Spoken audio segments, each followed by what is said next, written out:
오늘은 모든 조국교회가 1년에 한 번 지키는 추수 감사주일입니다. 우리도 큰 그런 설교단이 있으면 많은 것을 준비해야 할 텐데, 작은 설교단이지만 반 정도는 여러분이 알다시피 우리의 텃밭에서 가꾼 것들이죠. 아마 지금 텃밭에는 무도 있고 배추도 있는데 아직까지 수확을 못했기 때문에 여기에 올려놓지 못했지만, 하나님이 이렇게 물질적으로도 영적으로도 풍성한 한 해를 우리에게 허락해 주셨습니다. 그 은혜에 감사하며 오늘 이 귀한 주일을 하나님 찬양 드리며 그분께 온전히 감사하는 여러분 되시기를 간절히 축복합니다. 우리는 지난 3주 동안에 로마서 1장 16절에서 17절 사이에 하나님의 복음에 대해서 살폈습니다. 이제 다시 에스라서로 돌아와서 성전 재건과 관련되는 말씀을 계속 묵상하고자 합니다. 우리가 잘 알다시피 유다 백성들은 바벨론에서 귀환한 후에 먼저 제단을 쌓았습니다. 제단을 쌓고 하나님께 헌신하는 예배를 드렸습니다. 그들은 성전의 기초공사를 놓기 전에 하나님께 제단을 쌓아서 하나님께 예배를 먼저 드렸습니다. 하나님께 그들의 모든 삶을 드렸고 그들을 전 인격을 드려서 예배 가운데 하나님께 영광 올려드린 그런 어떤 상황들을 우리는 살펴보았습니다. 그런 후에 이루 말할 수 없는 그런 감격과 환희와 감동과 눈물로 그들은 이제 성전의 기초를 놓고 그 위대한 하나님의 성전 그 재건 공사를 시작했지요. 그러나 우리가 이미 살펴보았듯이 사마리아인들의 방해 공작과 여러 이방인들의 방해 공작으로 성전 재건이 어렵게 되자 그만 공사를 중단하고 말았습니다. 그것이 우리가 3주 전에 살펴본 내용이었습니다. 이런 외부적인 요인을 말미암아 성전 공사가 중단된 상황. 오늘은 다시 학개와 스가랴의 선지자의 이 귀한 말씀을 통해서 하나님이 다시 성전 공사를 재개하게 하시는 그런 모습을 볼 수 있지요. 제가 나중에 이 설교 중간에 말씀드리겠지만 오늘 이 조국교회와 우리들의 모습은 마치 성전 공사를 시작하다가 코로나라고 하는 이런 엄청난 팬데믹 속에서 우리 조국교회와 우리가 성전 공사를 중단하고 있는, 우리는 하나님의 성전인데 이 성전 공사를 중단하고 마는 그런 상황 속에 있지 않을까 하는 생각들을 해보았습니다. 이 말씀을 묵상하면서 오늘 학개와 스가랴를 통해서 주시는 이 하나님의 귀한 말씀을 통해서 다시 성전을 재건하는 공사를 시작했던 이 이스라엘 백성들처럼 오늘 우리 조국교회가, 오늘 우리가 성전을 재건하다가 그만두었던 그 상황 속에 있는, 그 유사한 상황 속에 있는 오늘의 이 현실 속에서 다시 하나님의 음성을 듣고 하나님의 귀한 말씀을 듣고 성전 공사를 재개하는, 다시 시작하는 여러분과 제가 되기를 간절히 축복합니다. 그렇다면 성전 재건은 어떻게 다시 시작되었는가? 우리 5장 1절과 2절을, 에스라 5장 1절과 2절을 다시 읽겠습니다. 선지자들 곧 선지자 학개와 이도의 손자 스가랴가 이스라엘의 하나님의 이름으로 유다와 예루살렘에 거주하는 유다 사람들에게 예언하였더니, 이에 스알디엘의 아들 스룹바벨과 유사닥의 아들 예수아가 일어나 예루살렘에 있던 하나님의 성전을 다시 건축하기 시작하며 다리오 왕 2년까지 약 16년간 성전 재건 공사는 이 선지자 학개와 스가랴가 이스라엘의 하나님의 이름으로 이들에게 예언하기 전까지 약 16년간 성전 재건 공사는 중단이 되었습니다. 그렇지만 오늘 말씀을 보면 학개와 스가랴가 다시 하나님의 귀한 말씀으로 그들을 예언하고 하나님의 귀한 말씀을 그들에게 대언하자 일제히 일어나서 그들은 하나님의 성전 공사를 재개하기 시작합니다. 여기서 우리는 한 가지 질문을 던지게 됩니다. 성전 재건이 중단된 지 16년간 이스라엘 백성들은 어떤 생각을 가지고 살았을까? 여러분 궁금하지 않습니까? 여러 방해 공작 때문에 사마리아인들과 이방인들의 방해 공작으로 말미암아 성전 재건 공사가 중단되었지만 그 16년간 그들은 어떤 생각을 가지고 어떤 삶을 살았을까?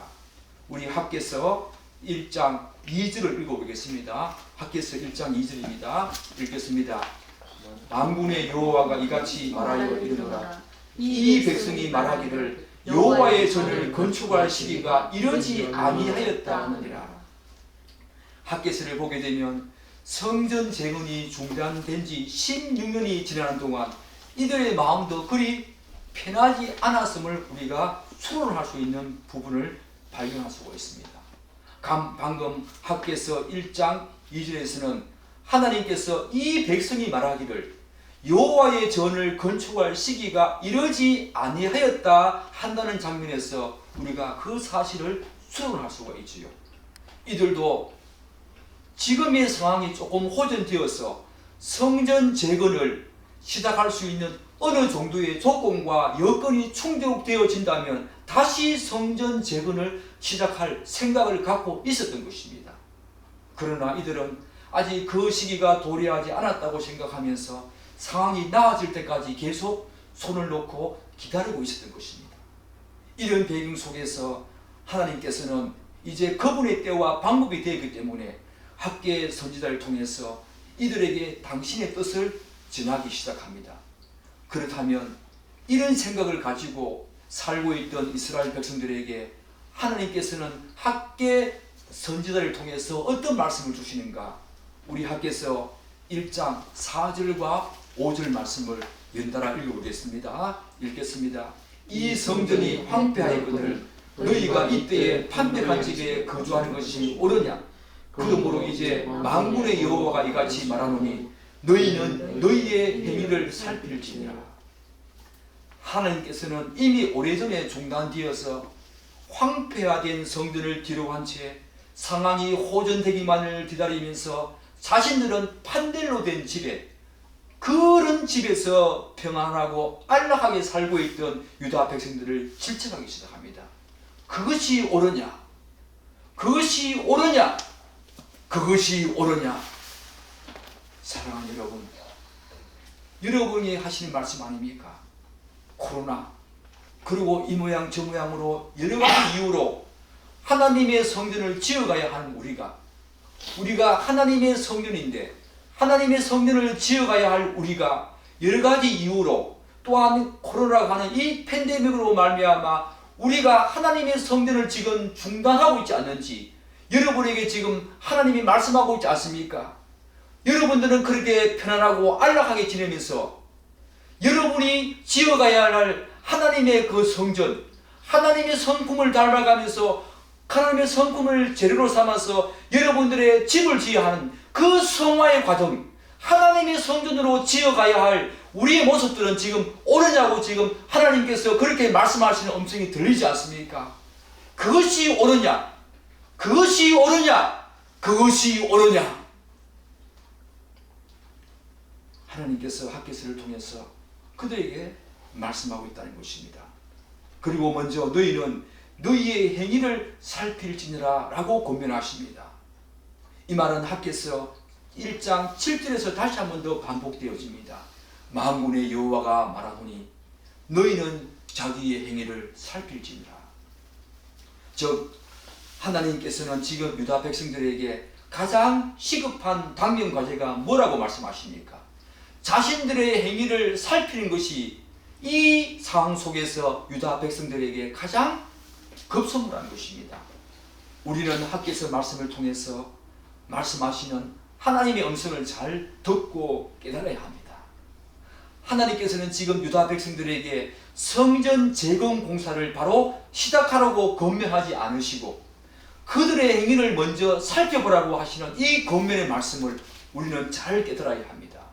지금 급선무가 지금 성전 공사를 재개하는 그것이 지금 당연한 급선무지 싶은데 하나님께서는 그렇게 먼저 말씀하시지 않으시고 먼저 자신들의 행위를 살피라 이렇게 말씀하시는 이분의 그 의도가 무엇인지 뜻이 무엇인지 알아야 한다는 것입니다.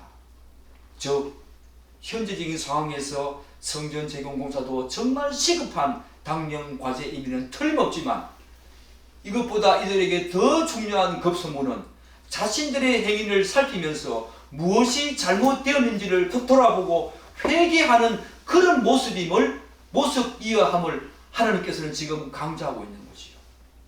자신의 행위를 살피라. 회개하는 일이 더 중요하다는 것입니다. 너희들은 판넬로 된 집, 그런 평안하고 안락한 집에 살고 있으면서 16년간 황폐된 그 성전은 지금 뒤로 한 채 그렇게 살아가는 너희들의 삶의 모습이 과연 옳은가라고 하는 이 하나님의 음성을 들어야 한다는 것입니다.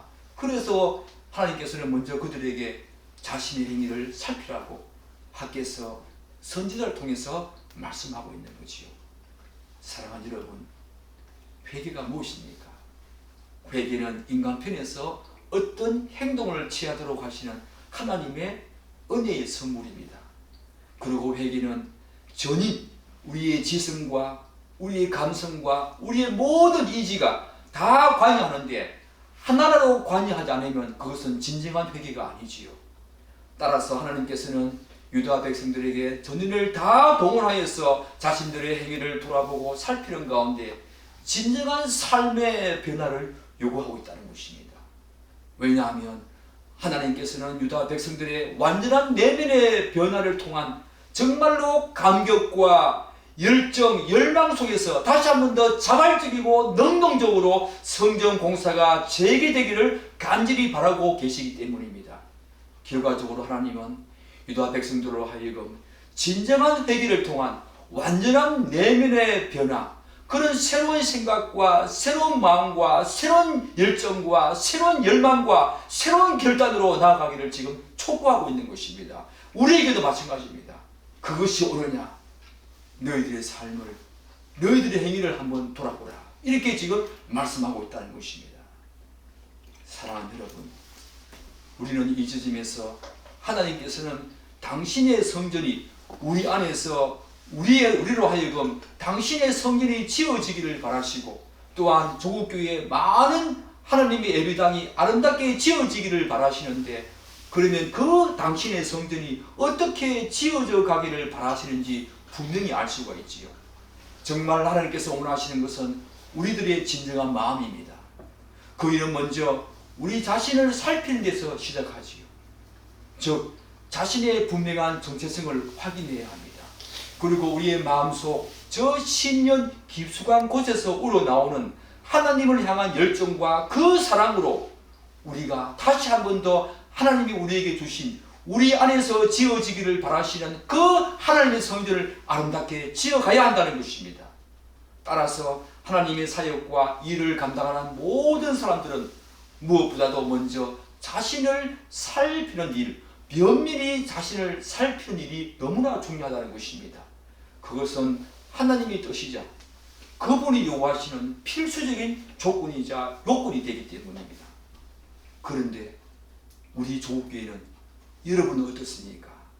우리들은 자신들을 살피는 일을 등한치 하고 소홀히 한 채 무조건 하나님의 일을 먼저 시키려고 하고 하려고 하는 경향이 있지 않습니까? 그래서 이 일을 진행시키는 과정에서 많은 부작용이 일어나는 것이 오늘 조국교회의 모습이고 우리의 삶의 모습이 아닙니까? 우리 자신을 돌아봐야 하는데 우리 자신을 돌아보지 않고 먼저 하나님의 일을 시키려고 하는 하나님의 일을 하려고 하는 그런 경향성으로 말미암아 일을 진행시키는 과정 속에서 얼마나 많은 부작용과 갈등이 일어나는 것이 오늘 우리의 모습 아닙니까? 사랑하는 여러분, 어쨌든 하나님께서는 16년간 성전이 황폐화된 그런 상황에서 판백한 집에 거주하던 유다 백성들에게 그것이 옳으냐라고 질책하십니다. 그러면서 여기에서 멈추지 아니하고 자신들의 행위를 살펴보라고 말씀하셨지요. 그렇다면 사랑하는 여러분, 성전 재건을 하지 않고 손 놓고 있던 이들의 삶은 어땠습니까? 우리 학교에서 1장 6절 말씀을 한번 읽어보겠습니다. 읽겠습니다. 너희가 많이 뿌릴지라도 수확이 적으며 먹을지라도 배부르지 못하며 마실지라도 흡족하지 못하며 입어도 따뜻하지 못하며 일꾼이 삭을 받아도 그것을 구멍 뚫어진 전대에 넣음이 되었느니라. 오늘 학개서에서 언급된 내용들을 보시면 알겠지만 성전 재건을 하지 않고 손 놓고 있던 이들의 삶은 한마디로 만족함이 전혀 없는 그런 삶이었습니다. 사랑하는 여러분, 이것은 좀 이해가 되지 않는 상황 아닙니까? 성전 재건에 쏟을 모든 힘과 역량을 자신들의 삶에 전적으로 헌신했음에도 불구하고 이들의 삶에는 만족함은커녕 항상 부족함의 연속이었습니다. 여러분, 이것이 이해되십니까? 그리고 오늘 학개서 1장 6절의 이 이야기 전개 방식을 보면 어떻습니까? 너희가 만일 뿌릴지라도 수확이 적으며 계속해서 이런 어떤 반복된 내용이 나오는데 제가 이것을 한번 분석해 보니까 앞에는 항상 긍정적인 원인 행위가 나옵니다. 그런데 뒤에는 뭐가 나옵니까? 부정적인 결과가 나오지요. 앞에는 긍정적인 원인 행위가 나오는데 뒤에는 부정적인 결과가 나온다는 것입니다. 많이 뿌릴지라도 수확이 적다. 수확에 만족함이 없다는 것입니다. 저는 오늘 여러분에게 한 가지 자랑할 것이 있습니다. 우리 텃밭에서 가꾼 것이 많이 있는데 여기 바나나하고 몇 가지를 제외하고는 우리 텃밭에서 가꾼 것이지요. 처음이지만 저는 원래 우리 텃밭에서 많은 수확을 거두었습니다. 토요일마다 가서 오전에 가서 계속해서 일을 하면서 얼마나 많은 힐링을 제가 경험했는지 몰라요. 아내와 같이 가서 정말 맑은 공기를 마시면서 시냇물이 흐르는 그곳에서 무도 심고 배추도 심고 약 20가지 정도의 그런 어떤 종자씨를 심어서 정말 그들이 자라는 모습을 보면서 3, 4개월 동안 얼마나 즐거운지 모릅니다. 여러분, 그런데 수확이 적다. 참 불행한 거 아닙니까? 또 보세요. 먹을지라도 배부르지 못하며 마실지라도 흡족하지 못했다라고 말하고 있지 않습니까? 먹고 마시는 문제, 즉 식에 대한 만족함이 없었다는 것입니다. 그리고 입어도 따뜻하지 못하며 입는 문제, 의에 대한 만족함이 없었다는 것입니다. 그리고 일꾼이 삭을 받아도 그것을 구멍 뚫어진 전대에 넣음이 되었느니라. 경제적인 어려움이 계속해서 일어났다는 것입니다. 결국 앞에 세 가지 때문에 결과적으로 경제적인 어려움이 계속 일어났다는 것입니다. 열심히 일했음에도 불구하고 만족함이 없는 삶이 16년간 그들의 삶이었습니다. 성경 재건에 쏟을 모든 힘과 정력과 모든 역량을 그것에 자신의 모든 삶에 다 전적으로 헌신했음에도 불구하고 이들의 삶은 이랬다는 것입니다. 의식주에 이들은 전혀 만족함이 없었고 경제적인 어려움은 항상 이들에게 뒤따라왔다는 것입니다. 40년 이스라엘의 광야 생활과 한번 비교해 보십시오. 그들은 이스라엘 백성들은 40년 동안 아무 일도 하지 않았습니다. 그렇지만 하늘에서 하나님께서는 만나와 메추라기를 주셨습니다. 그리고 낮에는 구름 기둥으로 밤에는 불 기둥으로 그들을 인도하여 주시지 않았습니까? 그리고 땅에서는 바위를 쳐서 물을 내셨습니다. 그리고 그들의 신발과 그들의 옷은 40년 동안 헤어지지 않았다고 말씀하고 있지 않습니까? 그들은 수고를 하지 않았지만 하나님과 함께 동행하면서 하나님이 주시는 그 영광을, 그 만족함을 느끼면서 그렇게 살았다는 것입니다. 오늘 이 말씀과 너무나 대조적이지 않습니까? 그 이유가 무엇입니까? 우리 학개서 1장 9절을 다시 한 번 더 읽어보겠습니다. 9절 읽겠습니다. 너희가 많은 것을 바랐으나 도리어 적었고 너희가 그것을 집으로 가져갔으나 내가 풀어버렸느니라. 결코 이들의 수고와 노력이 부족해서가 아니었습니다. 하나님이 그렇게 하셨다는 것입니다. 어떻게 해요? 너희가 그것을 집으로 가져갔으나 내가 풀어서 버렸느니라 이렇게 말하고 있지 않습니까? 왜 하나님께서 그렇게 하시는가? 다시 1장 9절, 학개서 1장 9절을 다시 한번 읽어볼까요? 제가 읽겠습니다. 만군의 여호와가 말하노라. 이것이 무슨 까닭이냐? 내 집은 황폐하였으되 너희는 각각 자기의 집을 짓기 위하여 빨랐습니다. 삶의 우선순위에 문제가 있었다는 것입니다. 삶의 우선순위가 무너졌다는 것입니다. 이러한 상황에서 이스라엘 백성들에게 찾아온 것은 아무리 수고하고 노력하고 해도 삶에 만족함이 없었다는 것입니다. 삶의 우선순위가 무너지면 그렇다는 것입니다. 성전은 16년간 황폐해져 있는데 이들은 자신의 모든 삶을 들여서 자신의 안락함과 평안함을 구했습니다. 자신의 그 삶의 모든 헌신을 다했습니다. 그럼에도 불구하고 하나님의 성전은 황폐해져 가고 있지 않았습니까? 삶의 우선순위가 바뀌어지니까 자신의 수고와 노력이 무용지물이 된 것입니다. 하나님이 그들의 삶을 그렇게 하셨다는 것입니다. 예수님께서도 말씀하신 것처럼 성도는 떡으로만 사는 것이 아니라 하나님이 귀한 말씀으로 사는 존재가 바로 성도 아닙니까? 그리고 우리가 이미 산상순에서 살펴본 것처럼 마태복음 6장 33절은 어떻게 말하고 있습니까? 먼저 그의 나라와 의를 구하라. 그리하면 이 모든 것을 너희에게 더하시리라.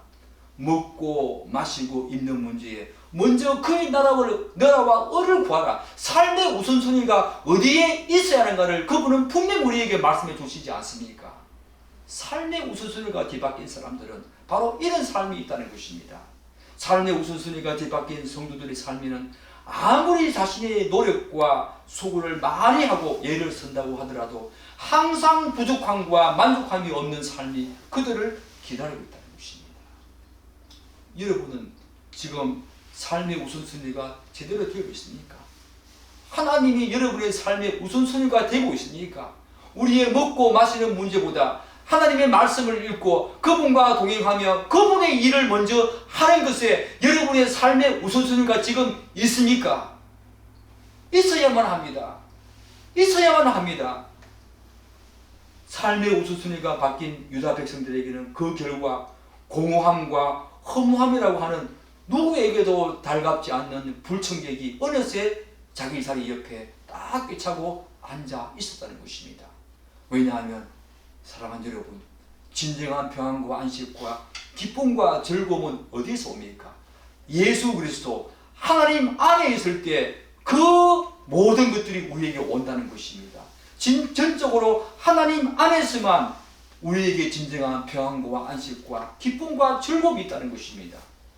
따라서 유다 백성들은 자신들의 수고와 노력에도 불구하고 영적인 부분뿐만 아니라 경제적으로도 만족함은커녕 계속해서 궁핍함과 공공이 계속적으로 밀려오는 그런 어떤 상황을 맞이하게 되었다는 거지요. 그런 상황에서 이들에게 무엇이 필요하겠습니까? 왜 그러냐고 하는 신학적인 질문을 던져야 합니다. 왜 그런가? 나는 분명히 이런 삶을 살고 있는데 내 삶 속에서 나의 모든 영광과 힘을 다 쏟아가지고 내 자신의 삶의 모든 것을 다 헌신했음에도 불구하고 나에게 왜 만족함이 없는가? 왜 경제적인 궁핍함은 계속 뒤따라오는가? 라고 하는 신학적인 질문을 던져야 합니다. 그런데 이들은 그렇게 하지 않았다는 것입니다. 이런 신학적인 질문을 던지는 사람이 바로 깨어있는 성도이자 영적인 분별력이 있는 사람이죠. 그러나 유다 백성들은 영적으로 최악의 상태에 있었습니다. 그런 질문조차 던지지 않았다는 것입니다. 여러분, 사랑하는 여러분, 여러분들은 이런 신학적인 질문을 던집니까? 여러분의 구원의 문제에 대해서, 여러분의 삶의 문제에 대해서, 여러분이 겪고 있는 그 어려움과 공공 속에서 여러분은 어떤 신학적인 질문을 던지면서 살고 있습니까? 신학적인 질문을 던져야 합니다. 하나님 과연 살아계신가? 그분이 과연 나의 하나님이자 나의 여호와라면 지금 이런 나의 상황을 허락해 줄 수 있는가? 내가 과연 그분의 자녀와 그분의 백성이 맞는가? 라고 하는 날마다 여러분은 이런 신학적인 질문을 던지면서 그분께 더 가까이 나아가야 한다는 것입니다. 그래도 다행히 이들은 선지자 학계를 통해서 하나님의 말씀을 듣고 이 사실을 깨닫게 되지요. 아, 우리의 행위가 잘못되었구나.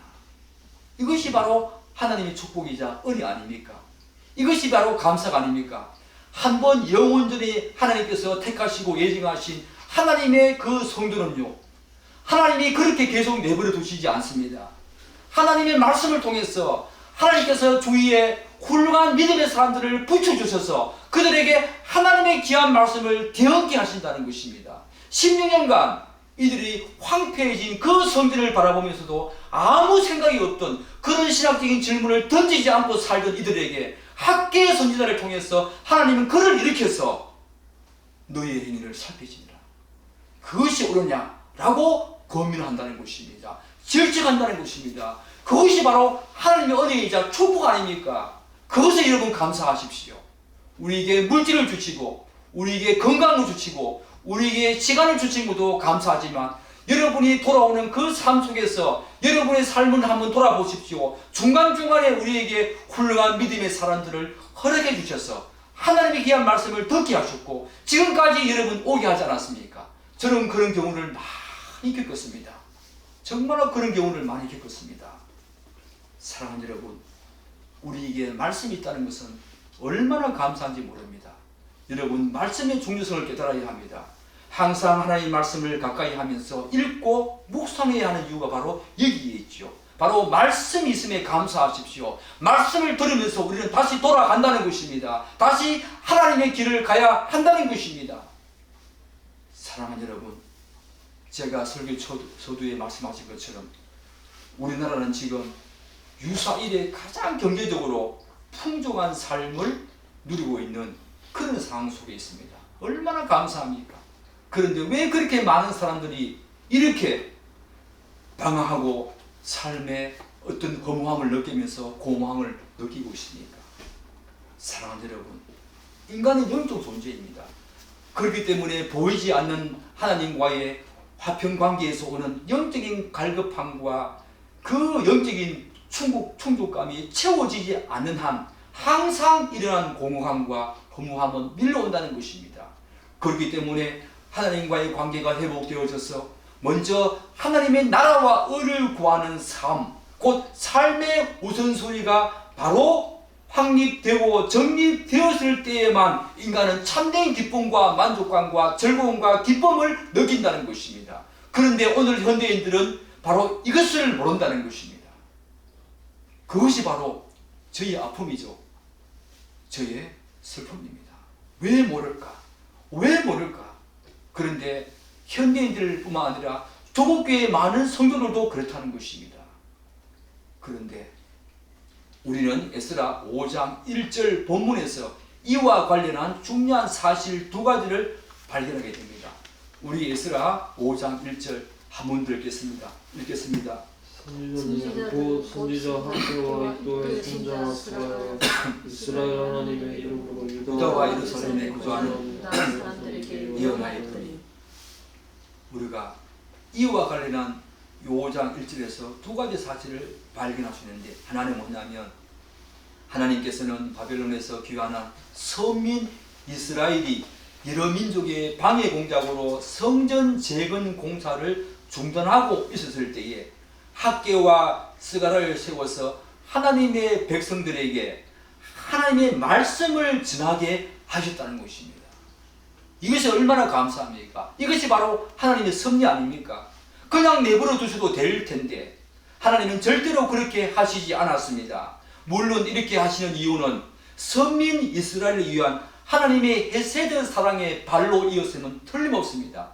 그럼에도 불구하고 우리가 더 궁극적인 이유를 찾아야 하는데, 더 궁극적인 이유는 하나님은 자신이 약속하신 바를 반드시 신실하게 이루시는 언약의 하나님이시기 때문에 자신의 성품과 속성에 반하는 일을 절대로 하시지 않으십니다.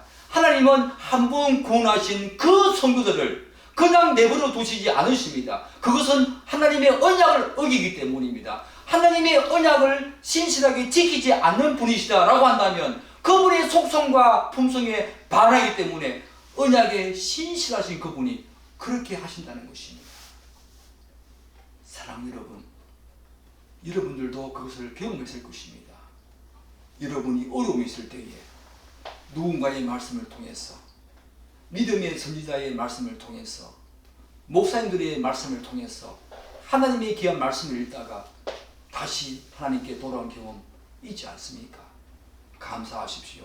이 추수감사주일날 그런 부분을 감사하십시오. 영적인 그런 부분들을 감사하십시오. 나의 삶을 돌아볼 때에 중간중간에 수많은 사람들을 허락하시고 만나게 하셔서 오늘까지 이렇게 나를 이끌어 주신 그분의 섭리를 여러분 감사하십시오. 그러나 우리가 다시 두 번째로 돌아가야 합니다. 두 번째로 본문을 보면 5장 1절을 보면 학개와 스가랴는 이스라엘 하나님의 이름으로 유다 사람들에게 예언했다고 말하고 있습니다. 이것이 얼마나 중요합니까? 학개와 스가랴는 자신의 생각과 판단과 주장을 말하지 않았습니다.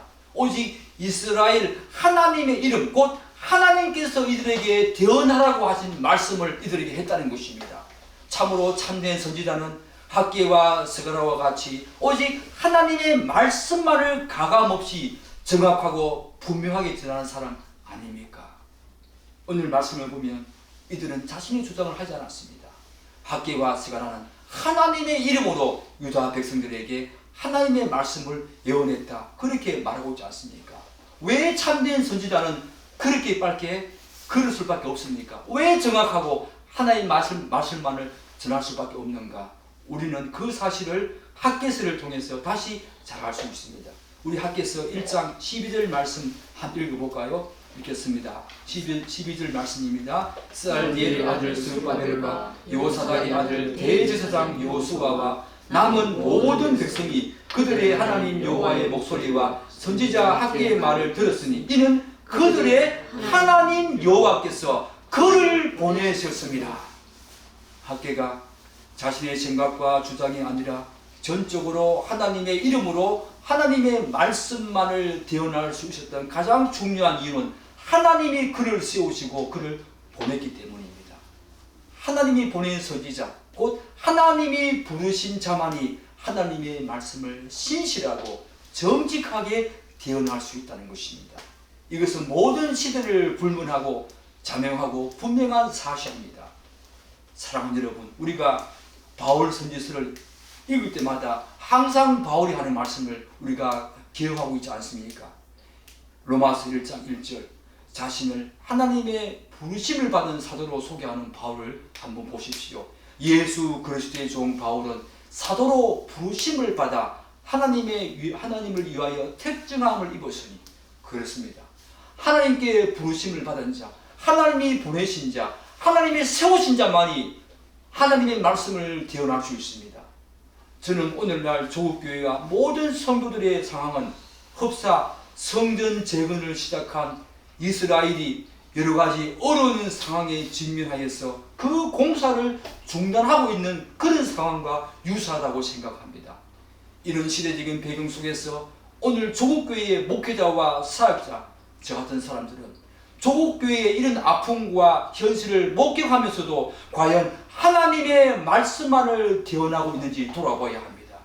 즉 온갖 시대적인 조회와 현상, 세상 학문과 문화 등에 편성하여서 그것에 자신의 생각을 덧입혀서 그렇게 전하면서도 그것이 하나님의 말씀이라고 생각하고 있지 않는지 저는 돌아봐야 합니다. 진실로 하나님이 세우시고 보내신 목회자와 사역자라면 절대로 그렇게 하지 않을 것입니다. 그러나 그렇지 않는 사람은 매 순간마다 하나님의 이름을 덜먹일지 몰라도 교묘하게 자신들의 주장과 생각과 말을 하나님의 말씀이냐 포장해서 전한다는 것이요. 우리는 분명히 알아야 합니다. 이스라엘 백성들이 오랫동안 중단된 하나님의 귀한 말씀을 어떻게 했습니까? 다시 듣고 일어나지 않았습니까? 그것처럼 이스라엘 백성들이 오랫동안 중단된 하나님의 말씀을 다시 재건할 수 있었던 그 원동력은 자신의 행위를 먼저 살피라는 하나님의 말씀이 그들을 감동시켰기 때문입니다. 오늘 조국교회의 급성문은 하나님이 부르시고 하나님이 보내신 목회자들을 통해서 이런 하나님의 말씀이 정직하고 진실되게 선포되어질 때 다시 조국교회는 일어날 수 있다는 것입니다. 제가 신대원에 면접을 했을 때 일입니다. 어떤 목사님이, 교수님이자 목사님이 저희에게 이렇게 말씀하셨습니다. 당신이 왜 신대원에 들어와야 하냐고. 당신은 지금 그렇게 좋은 직장을 갖고 있지 않냐고. 당신은 지금 교사로서 충분히 월급 받으면서 그렇게 생활하고 있는데 왜 당신이 목회자가 되려고 하냐고. 제가 물었습니다. 왜 그렇게 화를 냈습니까? 왜 그런 질문을 제가 하십니까? 라고 했을 때 그 교수님이 하신 말씀입니다. 이렇게 목회자가 많아가지고 자리가 없어가지고 지금 방황하고 있는 목회자가 많은데 당신 한 명이 더 들어옴으로 말미암아 그 목회자의 자리를 당신이 뺏지 않느냐? 왜 그런 얘기를 하냐고. 저는 정말 깜짝 놀랐습니다. 진학대학원에서 교수라고 하는 분이 정말로 그런 생각하고 있다면 이것은 참 큰 문제가 아닙니까? 목회자를 하나의 직장으로, 직업으로 생각하고 있는 그분이 과연 신학대학원의 교수이자 목회자들을 기르는 수 있는 그런 역량과 자격이 있을까? 저는 나오면서 곰곰이 생각해 보았습니다. 오늘날 조국교회에 많은 목회자와 사역자들이 있지만 과연 하나님이 보내신 자인지, 과연 하나님이 세우신 자인지 우리는 돌아봐야 합니다. 저도 많이 돌아봅니다. 하나의 직장과 직업이 아니라 정말 하나님이 저를 통해서 하나님께서 전하고자 하는 말씀을 대언하고 있는지, 정말 하나님이 세우시고 보내신 자가 맞는지, 오늘 조국교회의 문제는 그 목회자가 많이 없다는 것입니다. 더 많이 세워져야 합니다. 오늘 학계와 스가랴처럼 이런 학계와 스가랴와 같이 하나님이 보내시고 하나님이 세우신 자, 단지 직장과 직업이 아닌 정말 하나님이 세우시고 하나님이 보내신 자가 이 땅 가운데서 많이 일어날 때에 하나님의 바른 말씀들이 성도들에게 선포되어질 것이고 그때의 조국교회는 다시 살 것입니다. 어쨌든 하나님이 보내신 학계와 스가랴로부터 힘을 얻은 유다 백성들은 이제 하나님의 성전 재건 공사를 재개합니다. 얼마 전까지만 하더라도 이들은 여호와의 전을 건축할 시기가 이르지 않았다고 생각하면서 마냥 상황이 호전되기만을 기다리고 있었습니다. 그러나 학계와 스가랴를 통해서 자신들의 행위를 살피라는 하나님의 말씀을 듣고 이들은 여호와의 성전을 다시 재건하기 시작합니다. 바로 하나님의 말씀이 이들을 움직인 것입니다. 바로 히브리서 4장에 나오는 것처럼 하나님의 말씀은 살아서 운동력이 있죠. 우리의 혼과 영과 모든 골수를 쪼개고도 남음이 있는 말씀이 하나님의 귀한 말씀 아닙니까? 하나님의 말씀이 하나님이 세우시고 하나님이 보내신 그들을 통해서 하나님의 말씀이 대언되어지고 선포되어질 때에 그들의 마음이 감동되어지고 움직였다는 것입니다. 그래서 16년간 중단되어 있던 그 황폐해진 성전이 다시 성전 공사 재개가 이루어졌다는 것입니다. 그때 학계와 스가랴도 그들과 함께 하면서 계속적으로 그들을 격려하고 기도하며 도와주었습니다. 사랑하는 여러분, 그러나 이들에게 또다시 어둠의 그림자가 들어오기 시작합니다. 우리 에스라 5장 3절 읽어보겠습니다. 에스라 5장 3절입니다. 에스라 읽겠습니다. 시작. 그때 유브라데강 건너편 총독 다스네와 스달보스네와 그들의 동관들이 다 나와 그들에게 이르되 누가 너희에게 명령하여 이 성전을 건축하고 이 성곽을 마치게 하였느냐 그리고 마치 기다렸다는 듯이 그때에 하면서 총독 다스네와 그 무리들이 다 나와서 유다 백성들에게 누가 이 성전을 건축하라고 했는지 다그치기 시작합니다. 이런 사실은 성전 재건을 방해하고자 하는 무리들이 여전히 유다 백성 땅, 유다 땅에 상존하고 있었음을 우리가 알 수가 있지요. 즉 이스라엘 백성들이 생각하고 있었던 것처럼 아직까지도 성전 재건이 시작될 그런 상황까지 호전되지 않았다는 것입니다. 우리는 여기에서 중요한 교훈 하나를 배울 수 있지요. 하나님의 일과 관련한 그분의 때와 방법이 우리의 그것과 많이 다를 수 있다는 것입니다. 이스라엘 백성들은 상황이 호전되기를 기다리고 있었습니다. 그렇지만 하나님은 그렇게 하지 않았습니다. 이제 하나님의 때와 방법에 따라서 학계와 스가랴를 세워서 그들을 독려하기 시작하지요. 그러나 우리가 많은 부분 착각하고 있는 것이 하나 있습니다. 뭐냐면 우리가 생각하는 때와 방법이 하나님의 때이자 방법이라고 판단하는 경우가 많다는 것입니다. 이것은 바로 나약한 우리의 한계점이죠. 저도 그런 경우가 참 많이 있습니다. 이제 이것이 하나님의 때이자 방법이겠지라고 시작했는데 전혀 다른 결과로 나타나면서 아니라고 하는 그런 결과로 나타난 경우가 많다는 것입니다. 물론 자신의 판단과 생각이 결과적으로 옳은 판단으로 드러날 수도 있고 하나님이 원하시는 때와 방법일 수가 있습니다. 그러나 오늘 말씀을 보면 하나님의 일은 대개 우리가 생각하는 것과는 전혀 다른 방식으로 전개될 때가 많다는 것입니다. 우리는 항상 이것을 염두에 둬야 한다는 것입니다. 그렇기 때문에 우리는 늘 깨어 기도하면서 하나님의 뜻을 분별해야 하고 그분의 때와 방법을 찾고 구하면서 올바른 영적 분별력을 항상 견지하고 있어야 한다는 것입니다.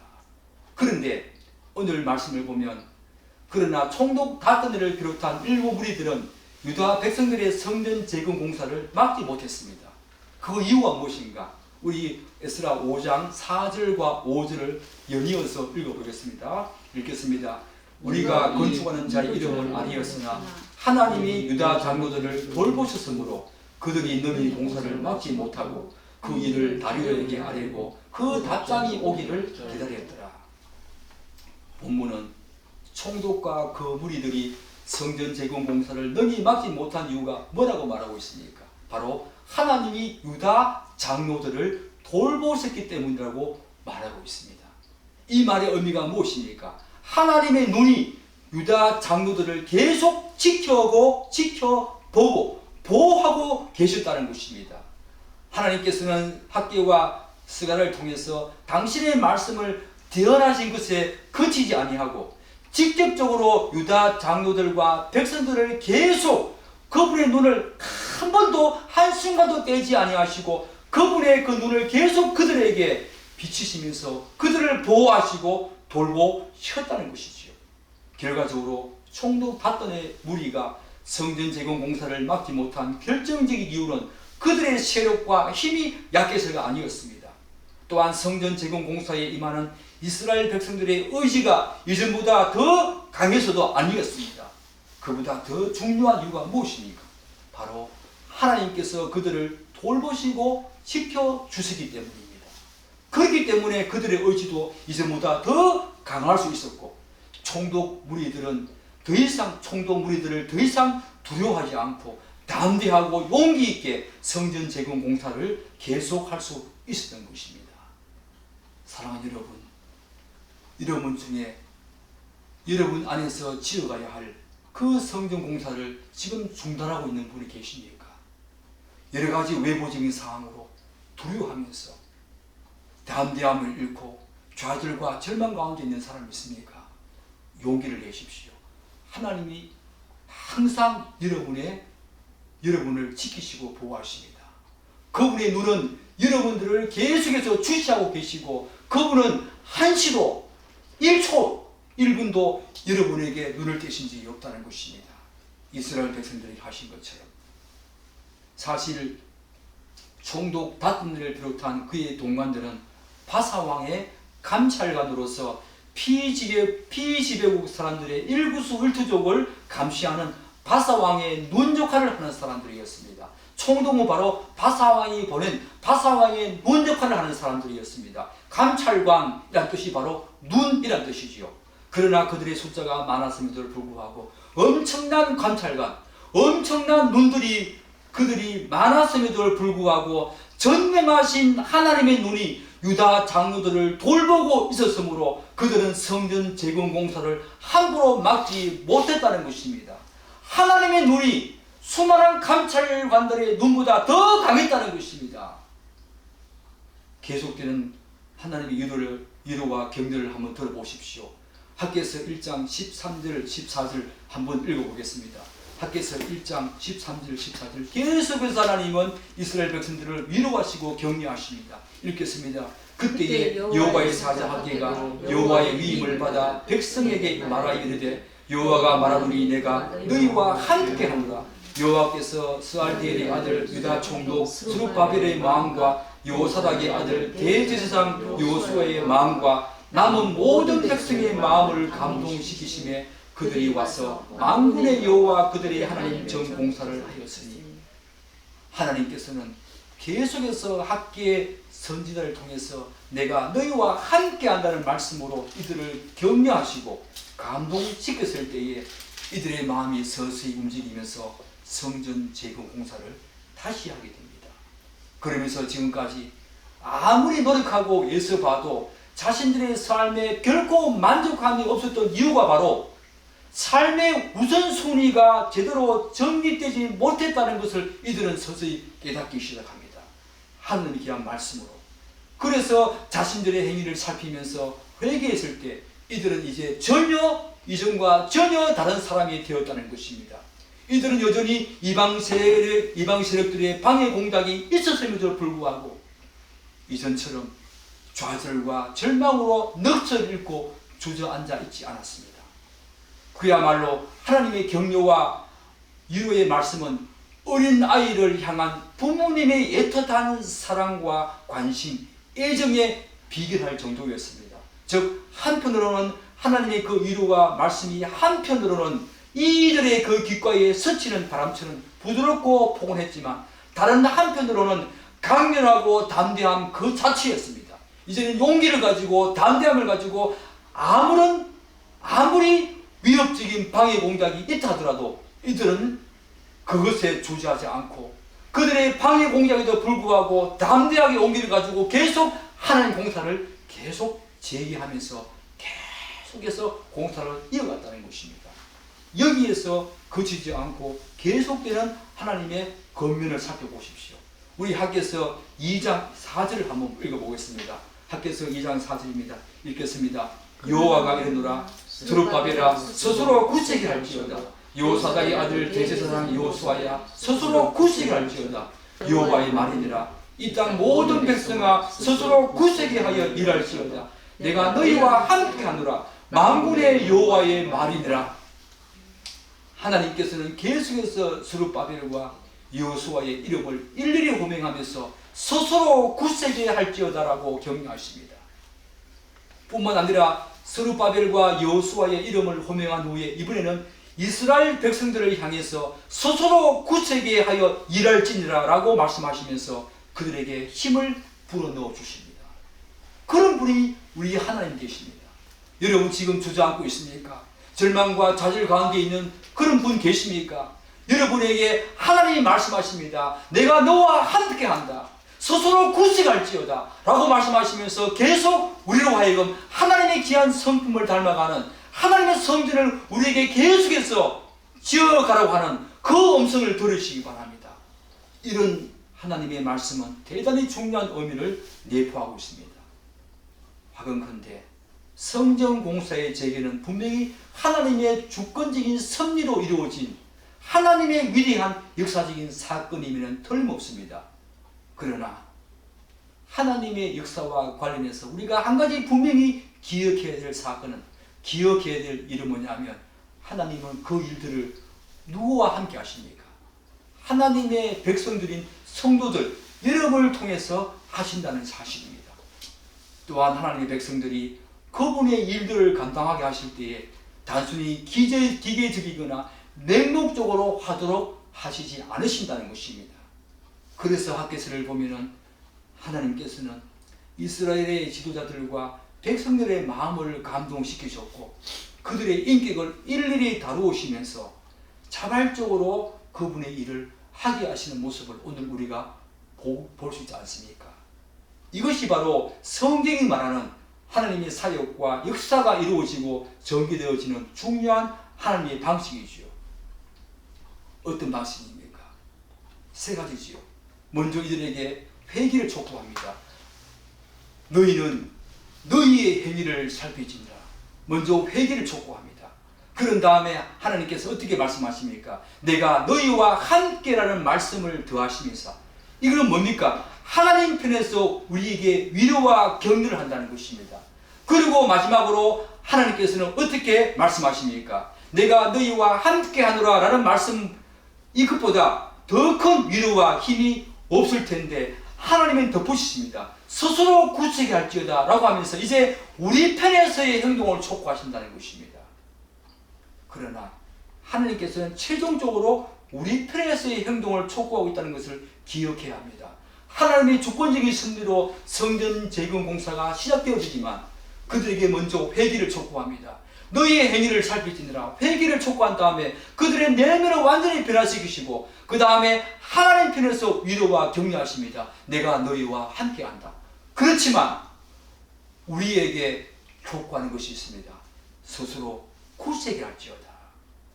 결국 총독 다드네와 그 무리들은 유다 백성들의 성전 공사 재개를 중단시키지 못하고 다리오 왕에게 글을 써보내게 되지요. 사랑하는 여러분, 오늘 여러분의 상황은 어떻습니까? 아직까지 팬데믹이 종식되지 않은 이 상황 속에서 오늘 조국교회와 여러분의 삶은 마치 성전 공사를 계속 해나가다가 중단된 그런 상황이지 않습니까? 어떤 사람은 1개월, 어떤 사람은 2개월, 어떤 사람은 2년 이상 중단된 상태에서 여러분의 삶에만 지금 온갖 정열과 열정을, 역량을 쏟으면서 삶의 우선순위가 뒤바뀐 사람 없지 않습니까? 하나님께서 오늘 우리에게 하시는 말씀을 들으십시오. 먼저 너희의 행위를 살필지니라. 그렇게 하시면 하나님께서는 어떻게 말씀하십니까? 그분 편에서 우리에게 위로하시고 격려하십니다. 내가 너희와 함께하노라. 그렇지만 우리에게 촉구하시는 행동에 촉구가 있다는 것입니다. 스스로 굳세게 할지어다. 그렇게 해서 우리는 다시 일어나야 합니다. 다시 일어나서 오늘 이 추수감사주일에 하나님께서 우리에게 위로하시고 격려하시고 우리에게 이런 위대한 말씀을 하신다는 사실에 감사하면서 우리 다시 한 번 더 일어납시다.